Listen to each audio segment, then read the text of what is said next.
was marvellous, Guy. Thank you. From your album Glad Day. That's right, yes. Our Sunflower. Yes, that's right. So tell us all about Glad Day, which was about it was William Blake inspired, wasn't it? Yes, it was. Yeah, Blake was kind of something that came to me. It's often said that books find you, people have said, and in my particular case, I'd always played music, always loved music, but never really found my voice, so to speak. And it was when I discovered and came across Blake by certain events, I just found a kind of almost a home, and it started off this project that became this album, and you could say a bit of an obsession over the years.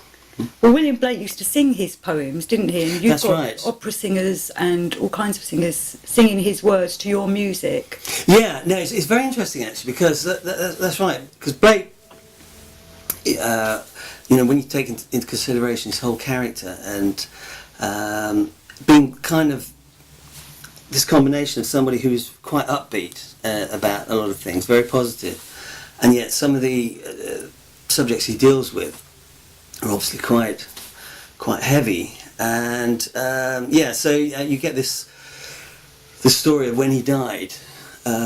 He was singing songs basically, which he'd written, and all the songs the songs of experience and innocence and of experience, of course, totally lend themselves, which is why there's so many of us who go through this almost rite of passage, sort of taking a stroll with Blake, and it's very invigorating, and I absolutely love doing it.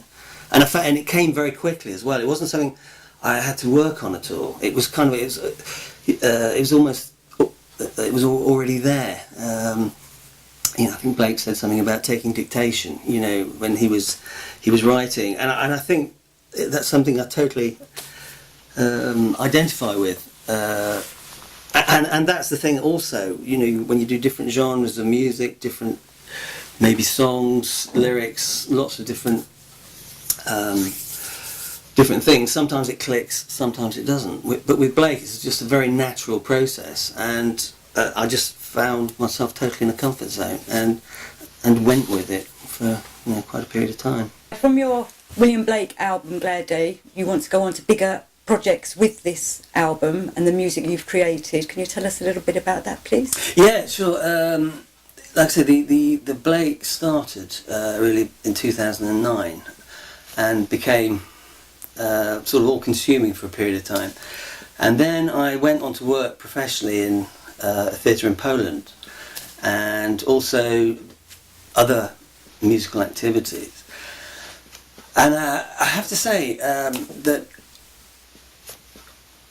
I ended up with this massive start, different things, different themes, different various things, people I was interested in. And over the sort of last few years, I've been sticking that together. And at the same time, whilst not really knowing where it was all leading, I developed a bit of a theme. And so, of which the Blake is part one, and I now have a part two, which looks to other poets, Shelley amongst them. And the overall title of the project is Poets, Kings and Conscience. And like I said, it's kind of an emotional history, if you like, in words and music. And part one being Blake, and part two being these other poets, which includes Shelley, and I've been doing the score for it. And part two has a few different subtitles, which is, the first is Albion Unbound, which is Shelley, features songs. The second one features this idea of there's this group of people in the Salon of Georges Sand in around 1836, which included Chopin, the Polish poet Adam Mickiewicz, Franz Liszt, and the French painter Eugene Delacroix. So you can imagine that this really appealed to my imagination, and I was particularly got interested in the Polish poet Mickiewicz. I've always been I mean, Chopin is just, you know, he's called a piano poet. His piano piece is just fantastic. But it was that setting that actually got me started, because the conversation at the time, because Europe was in turmoil at that point. There was a lot going on, and the question raised was, what is the role of the poet or the artist in a time of conflict? And that kind of was where I was heading, I think, because I think in my own existence and today, you know, there's such chaos in socially that this kind of got to the crux of it, really. And particularly for me, it's, you know, what's the point of all this? And you know, so to ask the question, what is the role of the poet generally, or particularly at a time, you know, in a time of conflict, what are you supposed to do? So that set me off, and I did a setting of an Adam Mickiewicz poem for a song. Then I did 2 more Blake tunes. One was A Sick Rose, which of course is extremely relevant, and the other was Never Pain to Tell Thy Love, which is another favourite of mine, which I set to music. Then the next stage was moving on to Russia. This was to do with this project I was doing in Poland, which was a setting of Chekhov's Cherry Orchard. And part of that, I set to music some of the poetry by a Russian name of Anna Akhmatova, who was, and that whole thing was very, very interesting. So I developed an interest in this early 20th century. So in Russia, because obviously this was all the time of the First World War, just after the Russian Revolution, all that kind of, you know, that setting. And then I was also particularly interested in T.S. Eliot and the poets who were edited by Ezra Pound. Interesting character, very interesting time, and obviously T.S. Eliot, his poem The Wasteland was very important and provided lots of things to think about. So, and that's really the crux of the part 2. So, which is yet to be performed in a ideal setting, which would be multiple singers. I tend to work with small groups so far, but this would be very much for choir. And that's something I'd hope to do in this coming year. That's my objective, is to realise that. So. When you said you was going to call it Kings, was it Kings? Poets, Kings and Conscience, yeah. Because in a way poets are supposed to be reflecting the people's conscience, or to direct perhaps the people's conscience. Absolutely. I mean, there is the famous Shelley quote, which everybody, in his book Defence of Poetry, being, you know, the unacknowledged legislators, I do believe, if my memory serves me right. And I'd go with that. I mean, you know, the importance of art, the imagination, this whole, you know, Blake's ideas, and particularly as I've worked through this, and the art and the reality that's going on around me at the same time, you know, everything's kind of coming together. So everything they said, you know, you talk about Blake and different people being visionaries, being prophets, and they're really just describing what's actually happening. And of course, the powers that be, the authorities, don't really want that. So of course, they have to be, well, they're either ridiculed or worse. And obviously nowadays, you know, you see, you know, some people really have something to say. We are facing a time of censorship, and you know, the art. We're going to be back. I mean, you find a lot of time now. You find yourself whispering about certain things, because now it's really not. You know, it's not the done thing to talk about certain subjects, which is bizarre. And so, art, the imagination, to me, it becomes increasingly important. Yeah. And with Blake and with Shelley, they have very deep poems, which again are to do with conscience and Albion Rising and things like that, which is still relevant today. Yeah, very, very, very, very much.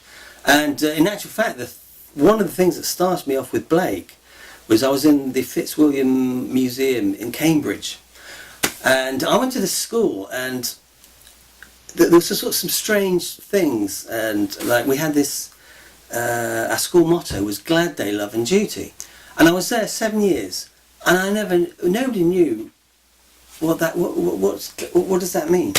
So this was about 12 years ago. I was in the Fitzwilliam, and I came across, I was reading one of the books from and on Blake, and I came across, and there was the painting of, and in our school chapel we had this sculpture, massive sculpture, which was a memorial to World War One and the students people who died, and I'm like, oh my God! And of course, the title of it's Glad Day, Albion rises from the etc. etc.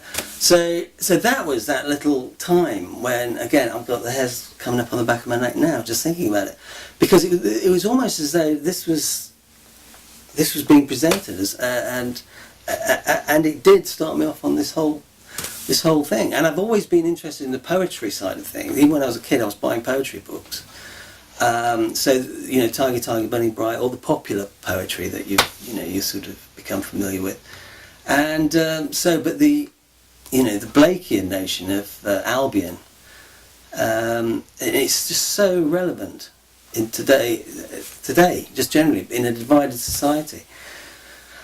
Brexit, all the other things, the story of Albion and Jerusalem, the four Zoas, all the, it gets very complicated. And I have to say, I don't go too deep with a lot of these things, but I like to take ideas and then move, put into play my own art, if you like.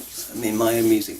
So whilst you're sharing time with all these people and looking at their ideas, you're trying to find your own way and your own form of expression. But of course, it all comes into common ideas that are totally relevant to the time, which brings us back to what is the role of the artist, the role of the poet. And it's just to bring things, I think, into the open in a way that make people think and hopefully resonate and start to enter the dialogue, really, enter the conversation and not dismiss something, because it is quite scary, I would say, but you can't ignore it. Your latest project, which is Brilliant Horizon, about Samuel Palmer, who was one of the ancients, who was a group of young artists that sat around and met William Blake and were influenced by him. So if you could tell us about that, please. Yeah, that part of what I'm doing, I was talking about the overall thing, is very important, because this is to do, I think, with the inspiration. And you have certain times you think of, fly on the wall, where in history would you like to suddenly, and there is that time, isn't there, where there's some pictures of Blake. I think there's one with John Varley and people, and you read Samuel Palmer talking about conversations and all that group of young people. So it's a very important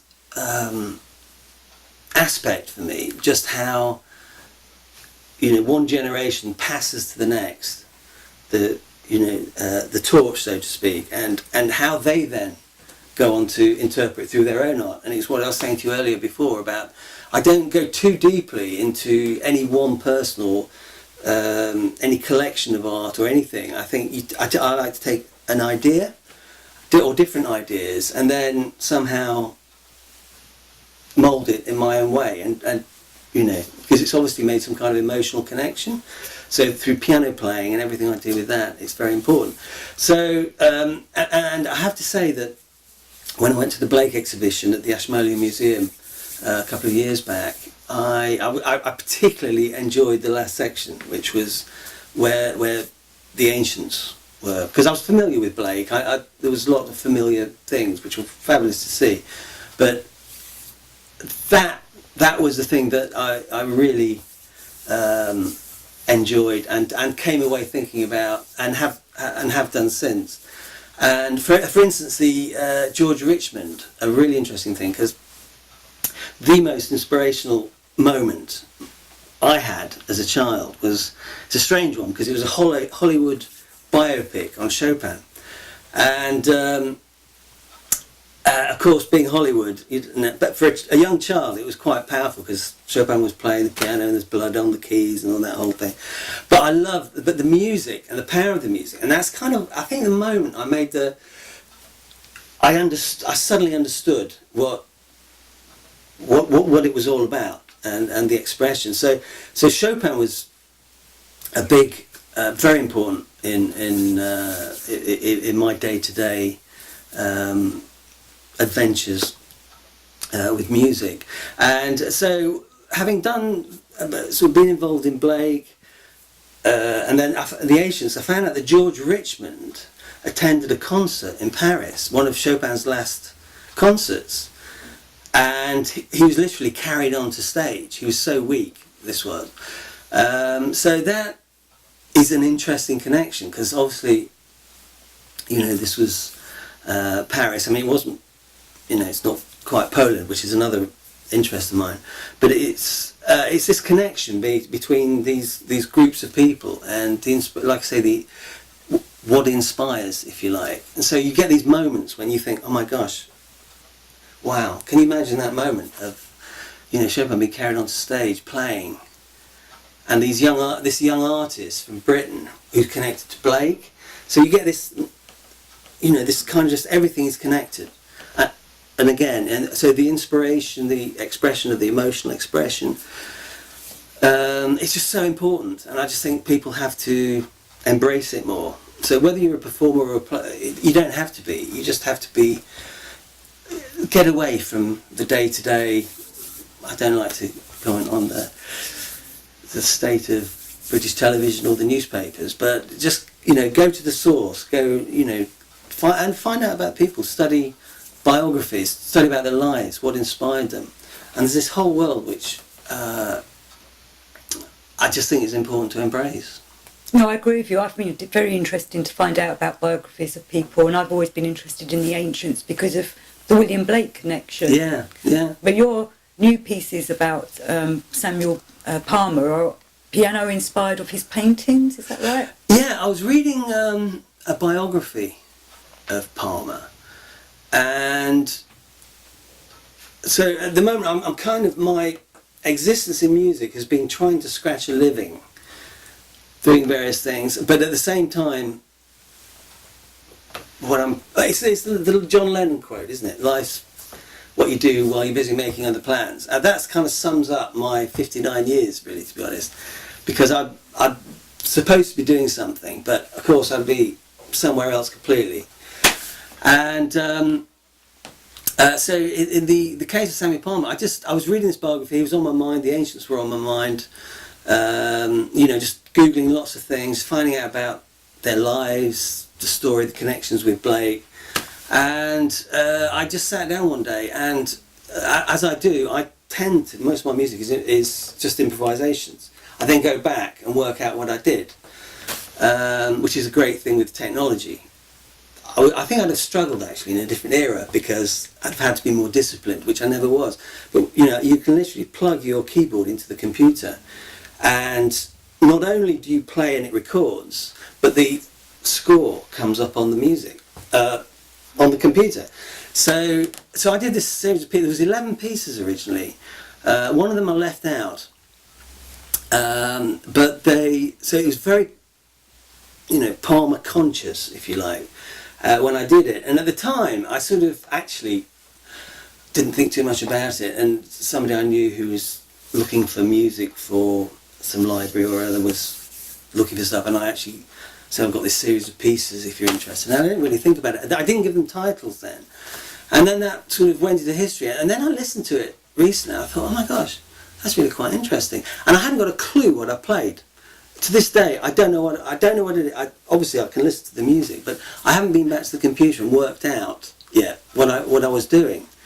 So, but it's Samuel Palmer, and when you look at the Ashmolean sepias and all his work, there's this coming sort of full circle now back to sort of Blake, inspiration, all the things that inspire. It was just that one little moment when I feel I captured something in the paintings, which I obviously was inspired by. And the more I listen to it, the more I enjoy it. And I like the idea that I don't know how to play the pieces. It's a sort of a bit of a novel concept. If you told me one of the pieces, I'd have to go to it and get it, and then actually sit down and work it out. But I'm not going to. I'm going to leave it because it's sort of, it kind of just works, and I'll leave it to that. But it's not. I mean, the main thing for me is songs, the Blake songs, the Shelley songs, all the other songs. So this is just like a little interlude, which fits in nicely. I'm back at the Ashmolean the Ashmolean Museum, that particular exhibition, British countryside. The positivity of the ancients is compelling. Of course, later as time went on, and real life kicked in and struggles and everything. But when they were young and they were getting together and discussing, and there was this real camaraderie and creativity, I find that inspiring and something I like to go back to in my, and just think about.